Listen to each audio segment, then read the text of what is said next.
We just got a ring at the doorbell and it says cookies are very good medicine. I agree with that. And it says especially for Robert Baxter. So let's see who sent this. We think of you and hope you get well soon. The Breakfast St. Nicholas Committee. Oh, that is so nice. Well, thank you, everyone. That is from my job.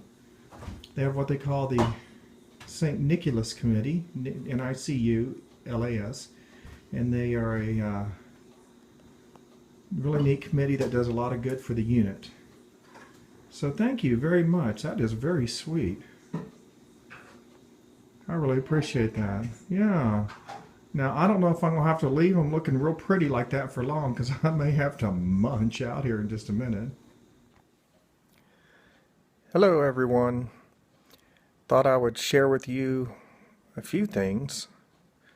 The pre-transplant workup has been completed.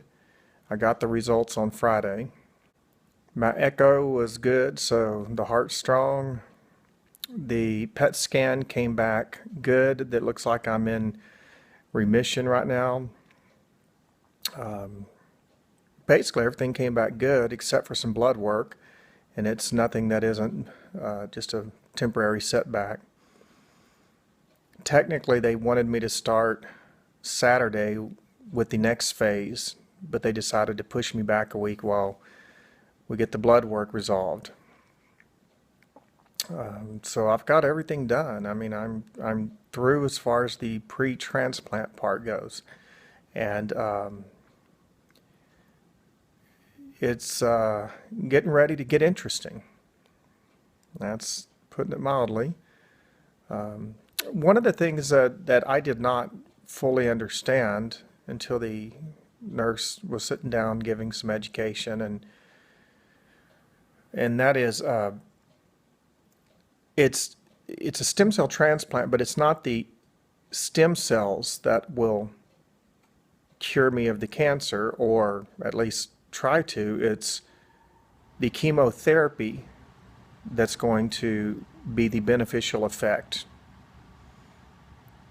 And that was something I didn't realize, and when she said it, I had to ask her to repeat it. They harvest stem cells. That's what's about to start next. That's the next phase. They harvest the stem cells, and then they give them back to me. But that isn't the curing side, if you will, as far as the cancer goes. What kills or cures me of the cancer, if it does happen, is the chemotherapy for 6 or 7 days before I receive the stem cells. Basically, they go in and wipe my body clean. So I didn't realize that. I thought the chemotherapy was just to reset my body, and then I thought the stem cells went in and did some sort of little new growth, new work, and I guess I misunderstood that. So bottom line, these stem cells are there just to get me back on track, get an immune system back. But the actual curative side of this whole process is the chemotherapy for 6 or 7 days before what we call day 0. I'll go over all that in just a moment, explain what I know about it and understand. There's a 40% chance that this will be successful, and 60% chance of failure on this. And I've already talked to my family, and I have no desire to go anywhere beyond this. If it doesn't work, I'm going to choose hospice. I am through with this whole deal. I've had enough of it. So that may sound kind of sobering, but it is. It is sobering. I'm certainly voting for the 40%, and I thought about it this morning when I went through the chemo in 2008. It was only a 50% chance of success, and I got 6 years with it. So with the 40% chance of success, maybe I can get, who knows. I also clarified with my transplant doctor. His name is Harris Nina, And so with Dr. Naina, I spoke with him at length because he keeps saying I had a recurrence or a relapse of the previous cancer. And I personally have a little bit of a issue with that term, because to me that sounds like what I had before it came back. And he said, well, no, not really. He said what you had before was taken care of. You were done, in remission, and in a sense cured for 6 years, but in remission for 6 years. And the cancer happened again. So I said, what's a new occurrence? He goes, well, it's a relapse. And I didn't really understand why. I didn't take the time to flesh out his exact choice of why he wants to use a word that sounds to me. Because I guess when I hear relapse, I hear a continuation of what I had before. And I don't believe that this is a continuation. It's the same cancer. I just think that it's a new occurrence. And he said, well, it is. But then he still goes back and calls it a recurrence or a relapse. And the way Burkitt's happens is there's a gene that translocates. It snaps or breaks or however that works. And I've looked it up, and I don't have it memorized, but it's like an MYC, and then they put in parentheses, and there's like this 418 or 1419 and all these old numbers, and and they explain it out. But bottom line is, it's a genetic snapping of the DNA on the B cells of the immune system, the white blood cells. And when it snaps, for some reason, they just go crazy growing. And they just start proliferating like mad. So there's a 60% chance that that will come back again. It can happen as quick as immediately after, all the way to who knows how long, or it could be cured. 40% chance of cure. I've had a lot of thoughts about what am I going to do post-transplant. I mean, in one sense, it's rather obvious, and, go back to work or whatever, but I've been trying to take this attitude of, let's say it comes back in 6 more years, since that already happened once. What am I going to do with the next 6 years? I mean, if you were given 6 years, not that that's what's happening, don't misunderstand, but if you were given a length of time, or knew that you were in your final season of life, what would you do with your life? Would you just want to work it and have to go back to school for your BSN when you don't really want to, and you're doing it for your employer only? Would you want to even work at all? I mean, I don't really want to sit around the house, so I want to work, but I don't know that I want to work full time, and I really don't want to go back to college, because I'm not doing it for me or for my family. I'm doing it strictly for somebody's ego, and it's not mine.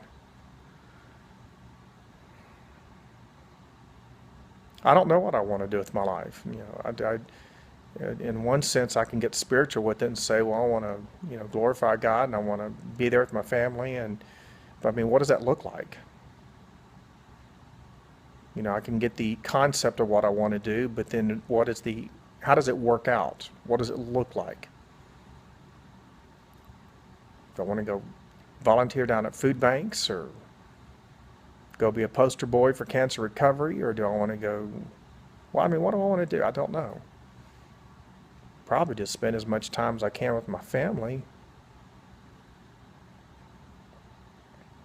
What would you do if you were in my scenario? It's not only a sobering thought, but it can really, really twist your mind into a pretzel shape at night, about 2 in the morning when you can't sleep again. Just laying there thinking about all these things, and I try not to think about them, but folks, I got a lot of time on my hands to not think about anything.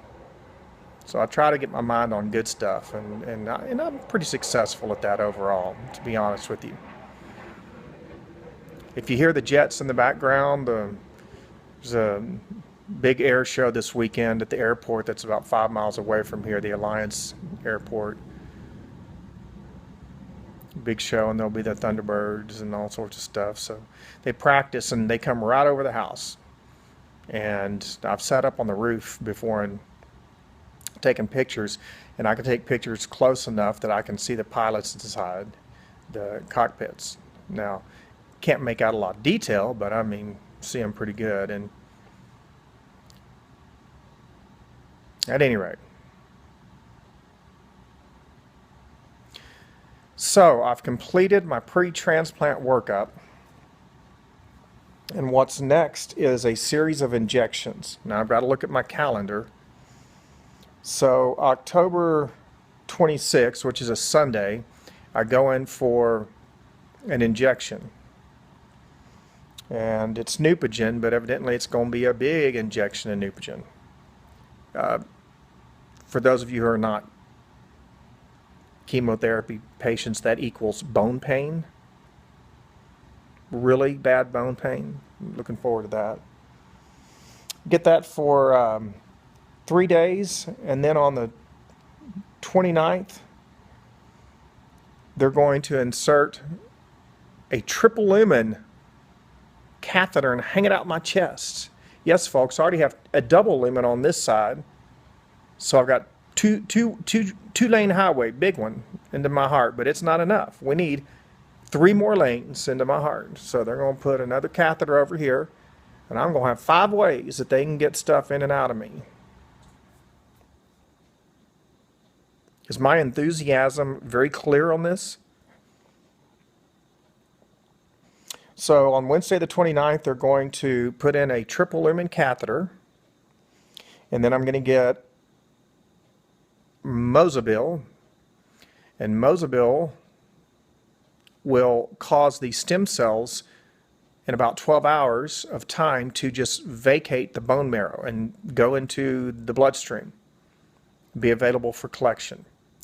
And at that same time it says Imodium Pre-Med. So I guess it doesn't cause just the stem cells to move. First time in my life I've seen Imodium put on a schedule and it says, carry it with you, start taking here. Oh boy. And then on October 30th, which is my anniversary to Janice, I guess 27 years.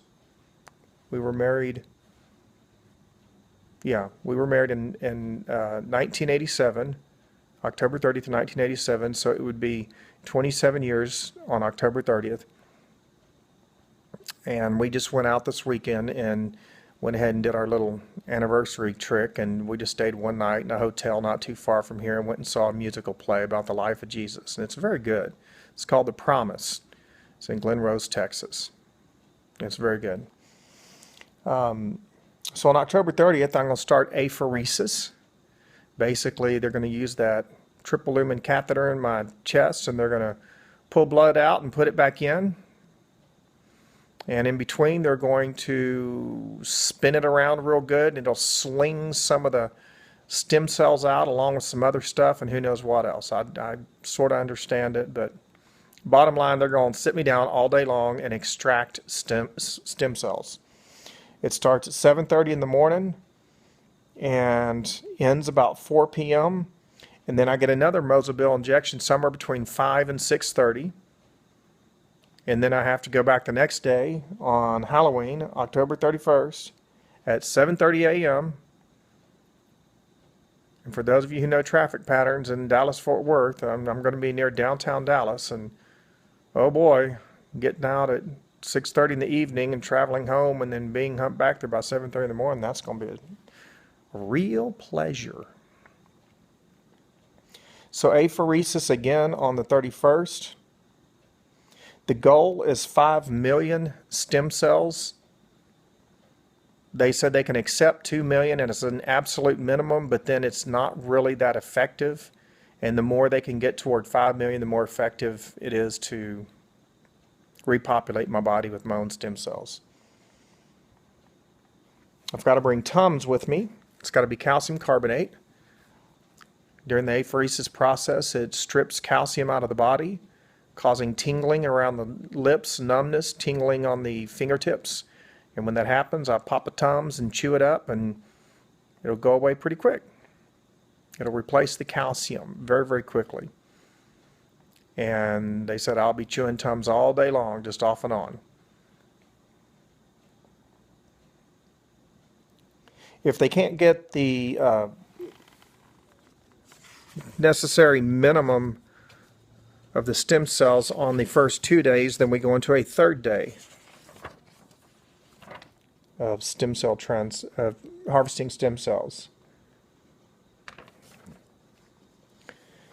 If and when we get all that, which they said most of the time they do, it's rare that they don't get the stem cells they need.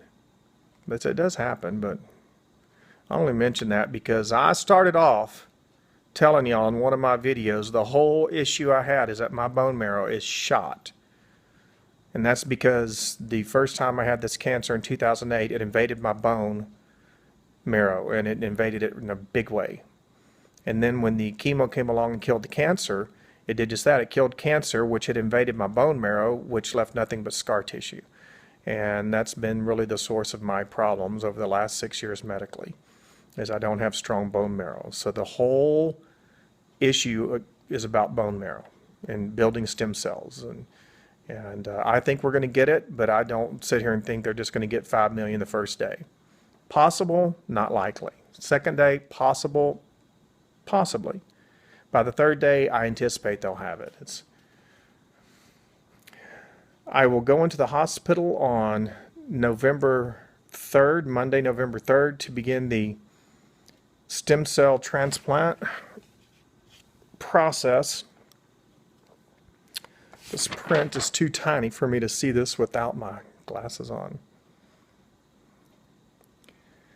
So they call that day -8 on Monday the 3rd, day -8, because it's going to be an 8-day countdown. On day -7, they begin what they call BEAM, B-E-A-M, chemotherapy. The BEAM chemotherapy is BCNU the first day, then 4 days of etoposide and cytarabine. So on day -7, 6, 5, 4, 3, which will carry me through Saturday, Saturday, November 8th. Then on day -2, which will be Sunday the 9th, it's going to be really special. Dr. Nina promised me that that day is indeed a very special day, because that's when I get the M of BEAM, and it's called melphalan, M-E-L-P-H-A-L-A-N, melphalan. And it goes in, I guess, relatively quick, but it has a tendency to cause mouth sores, throat sores, sores all the way through the intestinal tract, all the way out the bottom. Oh boy. And it's not that it has a tendency to cause them. I will have ulceration all along my intestinal tract. Oh boy. They said one of the tricks they try to do is to get me to do a lot of ice water. And that the more ice water and ice I can do, it cools down the lining of the mouth and the throat and constricts the vessels, and there won't be as much of the chemotherapy running through there. Yeah, I've already got plans for like a 10-pound bag of Sonic crunchy ice or something, and I don't know what they'll let me do, but I'm going to put some serious hurt on that ice. See if I can minimize the amount of sores, because I'm not looking forward to it. And if I get a bunch of sores, which they told me I would, then comes the other M, morphine. Yeah, baby, better living through modern chemistry. Oh, yeah.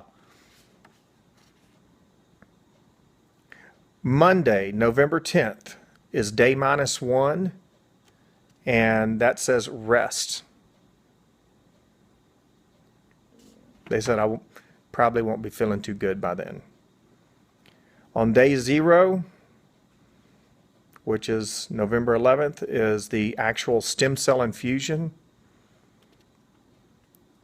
Day 12 is day +1, and on day +2, on the 13th, they said that's when they anticipate my counts in my body will drop to 0. 0 on the white blood cells, 0 on the platelets, and then my red blood cells are going to start plummeting down. Obviously, those can't go to 0 because that would be called death. And they said that's when Carter Blood Care opens up a 55-gallon drum of blood products and they just start pouring it in. And they said they have to give me a lot of blood and a lot of fun stuff. Friday the 14th is day +3, and on day +4 there's going to be a unique event happen. So Saturday, November 15th, St. Paul's Hospital has been there since 1963 or 64, and they've built a wing here and there, a new building here and there, and it's kind of a sprawling campus that goes around several blocks and whatever. They finally got enough of a donation, and however that works, and they have built an entirely brand new hospital. It's in the shape of a W. You can go to UT Southwestern on their website, and you can look at the Clements building. It looks like a beautiful building. And they are going to move me out of St. Paul's on day +4, right in the middle when I feel like absolute junk. And they're going to wheel me into this transport thing. And they said, if I understood right, it's supposed to go along these rails. They've got like a railway system that connects the hospitals, a little transport or something, I don't know. And they said they're going to be moving patients and that I will be part of that.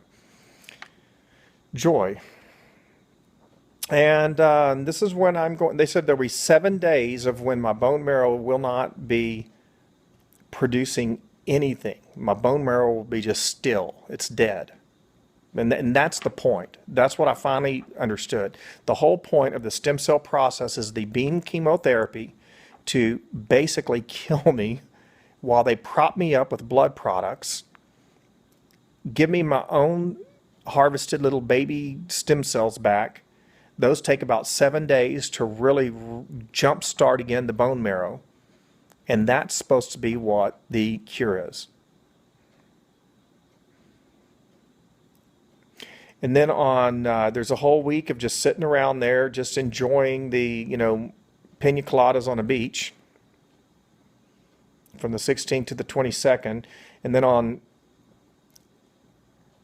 Thanksgiving week, I'm guessing Thanksgiving is Thursday the 27th.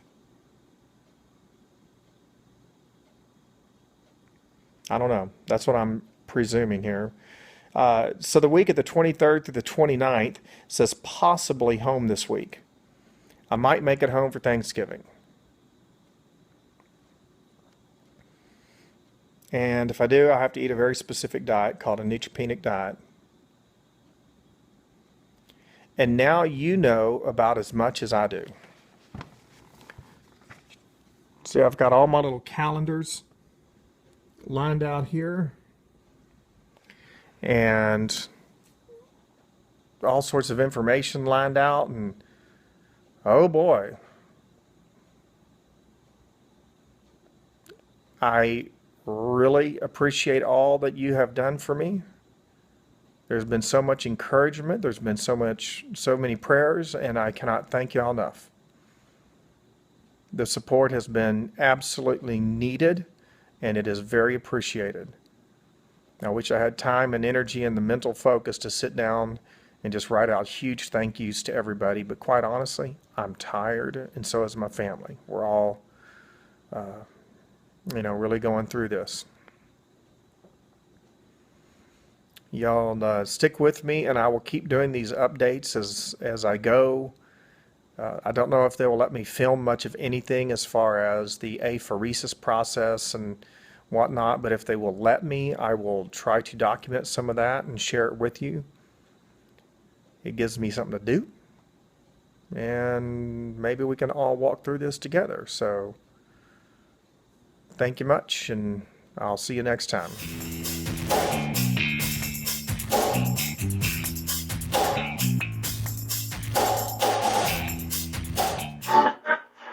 It's a